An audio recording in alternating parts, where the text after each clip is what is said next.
is essentially an open marriage of profit and politics.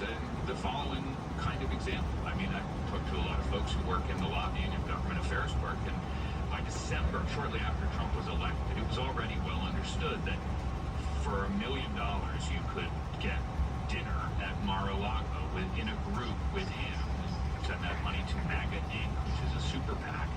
And then by the spring, the prices had gone up, and it was now, according to an invitation from MAGA Inc., it was $5 million to have a one-on-one conversation with the president. And as one government affairs executive said to me, the truth is we have no idea where that money ends up. Naive me asked